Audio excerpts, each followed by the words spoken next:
أعوذ بالله من الشيطان الرجيم. بسم الله الرحمن الرحيم. الحمد لله رب العالمين والصلاة والسلام على رسوله الكريم وعلى آله وأصحابه أجمعين. رب اشرح لي صدري ويسر لي أمري واحلل عقدة من لساني يفقهوا قولي. اللهم أخرجنا من ظلمات الوهم وأكرمنا بنور الفهم وافتح علينا بمعرفة العلم وسهل أخلاقنا بالحلم واجعلنا ممن يستمعون القول فيتبعون أحسنه. اللهم اجعل أعمالنا خالصة لوجهك ولا تجعل فيها حظا لغيرك. وصل اللهم على سيدنا ونبينا ومولانا محمد وعلى آله وأصحابه أجمعين والحمد لله رب العالمين. السلام عليكم ورحمة الله وبركاته. Alaikum salam wa rahmatullahi wa barakatuh. How's everyone today? Alhamdulillah. Alhamdulillah. Alhamdulillah. The nikah in the day just seems to make it go a bit crazy. But anyways, we were busy with in our hadith section. We did the hadith last time on what was it on now again? We did our hadith on the afterlife, like not making use of your opportunities. Don't delay. It was a hadith in which the companion radiallahu ta'ala anhuma said that, you know, when you enter the morning, don't expect the night. When you enter the night, don't expect the morning. Right? Use all of those opportunities for goodness. So now we go on to the next hadith, hadith number. I think this is 41. Yes. Hadith number 41. So in this compilation of 40 ahadith, there's actually like 43. So arba'un is a genre of writing. So you'll find arba'unat, a text that's called the arba'un. Sometimes there's 40, sometimes it's 47, sometimes there's 40 on the dot and some are added later, etc. So in this one, there's 42. Right? So this is the 41st hadith. So like I said, you more think about the arba'un category as a genre of writing. It doesn't necessarily mean there's exactly 40 there. So what does this hadith say? عن أبي محمد عبد الله بن عمرو عن أبي محمد عبد الله بن عمرو بن العاص رضي الله عنهما. So this is one of the younger companions of Rasulullah sallallahu alaihi wasallam. Abdullah ibn Amr ibn al-As. Amr ibn al-As was also a companion of Rasulullah sallallahu alaihi wasallam. In fact, he was the one that thought Rasulullah sallallahu alaihi wasallam loved him the most. So we say for this radiyallahu anhuma as well. قال, he said, قال رسول الله صلى الله عليه وسلم لا يؤمن أحدكم حتى يكون هواه تبعا لما جئت به. لا يؤمن أحدكم one of you does not believe. حتى, until. Now we know a number of ahadith that start like this, isn't it? لا يؤمن أحدكم حتى يحب لأخيه ما يحب لنفسه, until he loves for his brother what he loves for himself. لا يؤمن أحدكم حتى أكون أحب إليه من ولده ووالده والناس أجمعين.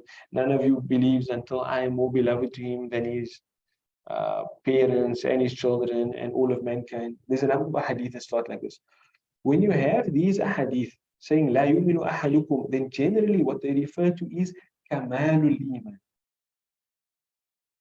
He does not have complete iman. It doesn't mean he's not a mu'min. He does have aslul iman. He may be a believer, but he does not have perfect iman. So it's negating from him not the entirety of iman, but it's negating from him kamalul iman, perfect iman. Right? And obviously, that negation emphasizes the importance of the thing. So, by Rasulullah sallallahu alaihi wasallam, لا يؤمن أحدكم حتى so and so and so. He's telling you actually that you must ensure that you have so and so and so. But he's telling it to you in such a manner that's very emphatic. It's as if it encroaches upon your iman. It's not just a matter of faith, or it's not just a matter of action. It's something that almost encroaches upon your faith itself. So it's basically an encouragement to ensure what comes after this, but in a very emphatic manner, by speaking about it as if it encroaches upon your faith. So what does he say? لا يؤمن أحدكم حتى, none of you, or one of you, does not truly believe. حتى, until يكون هواه, until what? His hawa. هواه is تبعا. It follows, it conforms with, from the idea of تبع يتبع, to follow. Until his hawa is taban. So hawaya is in halatul raf because it's the ism of yakun. And taban is in nas because it's the khabar of yakun. So in simple, it means his hawa is in conformity li, to ma, that which ji'tu bihi. What does that mean? Ja'a means to come. When you use the harf bi, it means to bring. So who's the fa'il? Ji'tu. I. So until his hawa is in conformity to that which I have brought. Literally, I brought it. But in English, you just say that which I have brought. So what's Rasulullah sallallahu alaihi wasallam speaking about? Firstly, what is hawa? Desires, yes, that's correct. Some scholars say that, you see, there's a few words that they use almost interchangeably. And we don't often probe the difference between them. That's nafs, shahwa, and hawa. Shahwa also means desire. Right? So some of the scholars of ilmun nafs, right, the Islamic science of the nafs, or what may be loosely or broadly, or I don't know if properly translated as like Islamic psychology, it might be a bit broader than that, that the shahwa refers to the baser desires, the desire of your stomach, the desire of your private parts, your anger, right? Whereas hawa refers to your intellectual desires. Hawa refers to your intellectual desires. So it would be perhaps your justification for certain ideas on account of what you want. Your worldview issues, all of those intellectual desires.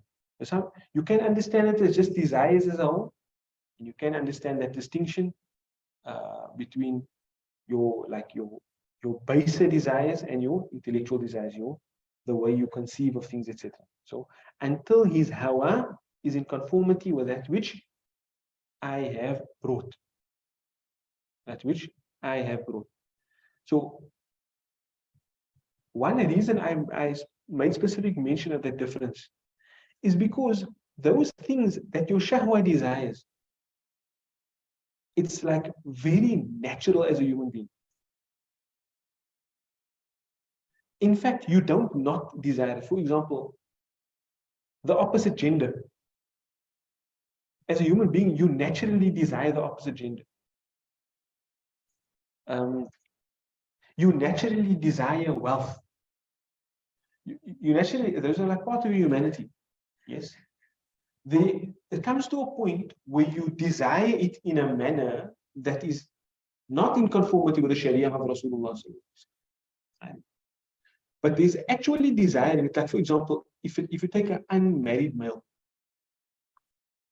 right, and somebody that he finds really attractive comes before him, he might have a natural inclination or desire for that person. That's why he would initiate an action like marriage to start with.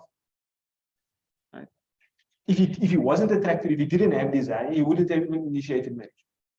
So obviously, if he takes it, if he channels that basic desire to marriage, then he is enacting that desire in accordance with the teachings of Rasulullah sallallahu alaihi wasallam. If he is willing to pursue that desire, even in whichever manner, even outside of the Sharia, then that he's enacting that passion in a manner that's against the Sharia of Rasulullah, or what Rasulullah sallallahu alaihi wasallam brought. So obviously that is not praiseworthy. But before even enacting that pleasure of the base itself, you engage your mind as to which course of action to take. Right? You would have decided upon certain things that cause you to regulate that base desire. Right? And that can be referred to as the hawa. So I may not have any desirable thing placed in front of me. Right? I'm being in a state right now, I have no desirable thing in front of me. But in my mind, I've already decided that I only do what is in accordance with the teachings of Rasulullah sallallahu alaihi wasallam. So that's got nothing to do directly with my basic passions. It's got to do with my, perhaps my spiritual self, and it's got to do with my aql. Even cut off from a specific instance of a passion. Now somebody, when your hawa is what would incline you on an intellectual level to go against what Rasulullah sallallahu alaihi wasallam wrote. So for example, a person may decide to themselves that whenever they have it in their minds that I will treat everything that I desire on a case-by-case basis. That's an intellectual decision that they've made. Or they may tell themselves that I am following Rasulullah sallallahu alaihi wasallam as much as I see it beneficial to myself. Those matters pertain to you, if you accept that differentiation between the shahwa and the hawa, those decisions, those high-level discussions that a person has with themselves, those belong to the function of the hawa. Right? So we can then understand the hadith to mean that on that level, you must completely be in accordance with the teachings of Rasulullah. You must have already submitted to the way of Rasulullah sallallahu alaihi wasallam, and that is an indication to the fact that you have kamalul iman. Can you still be enticed by a passion, a baser passion that you have? Of course, that's how akhta, that's how errors happen. But it's almost against yourself. Like I may decide to myself, look, I'm going to follow all of the teachings of Rasulullah sallallahu alaihi wasallam. But then in an instant, some ghafla overcomes me, and perhaps I do something that's haram. But in a moment of ghafla, if I ask myself, did I really want to do that? No, I feel bad about it. I didn't actually want to do it. My decision was, I even went against my own decision that I do everything according to the way of Rasulullah sallallahu alaihi wasallam. Right? So you can understand it to mean that the hawa is referring to you must be in complete accordance with the teachings of Rasulullah sallallahu alaihi wasallam on that level. That your intellectual desires are all in conformity with the teachings of Rasulullah sallallahu alaihi wasallam. As for falling prey to a passion, well, that's a struggle of every human's life. Or you could understand it as well as desire as a whole. And then what it will mean is not that you can't fall prey to a passion, but rather that you are constantly struggling to ensure that your passions are only pursued according to the teachings of Rasulullah sallallahu alaihi wasallam. I don't know if that distinction is clear. I think the one is just that on a high level, everything's in accordance, though you may fall prey to a passion. The other one is that you're just constantly struggling to ensure that your passions are all enacted according to the teachings of Rasulullah sallallahu alaihi wasallam. Now, this comes at the end of the compilation, because this is one of those ahadith that speak about something that you like. For most people, you never really get done with it. You never really get done with it. It's something that it's a lifelong struggle. This is now speaking about, this is the struggle of life. This is the struggle of life. right? The fight against your nafs,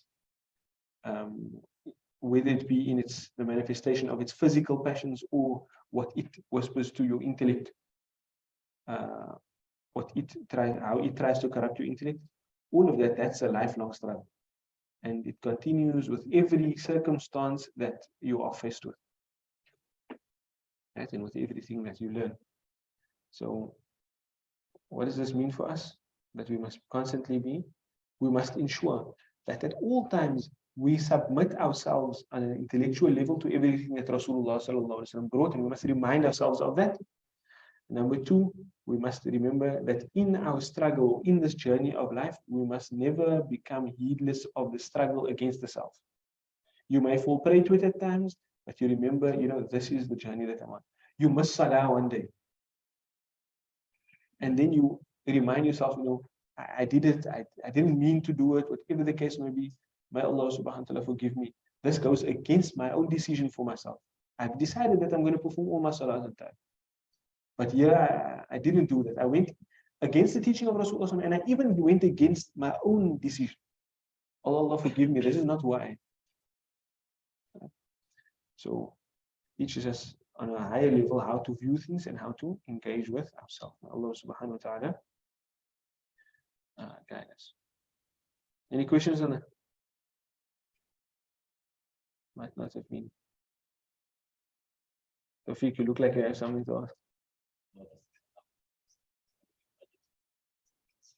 But it's too early these days.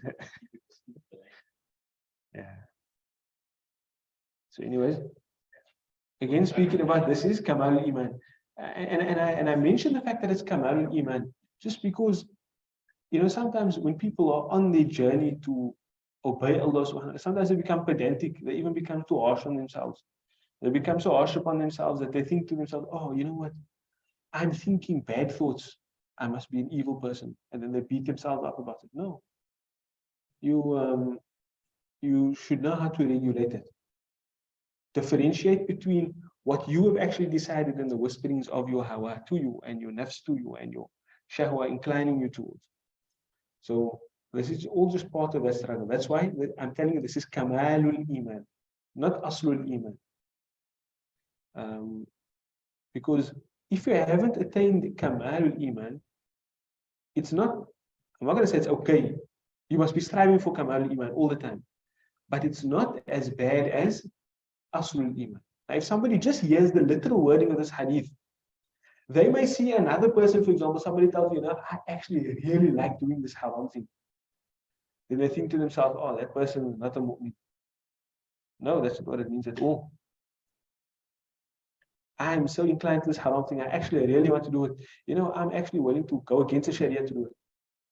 That doesn't mean the person is not a mu'min aslan. The fact that they're even feeling that they must make taqayyud, that they must adhere to the Sharia, tells you that at some level they are mu'min, but they don't have kamalul iman.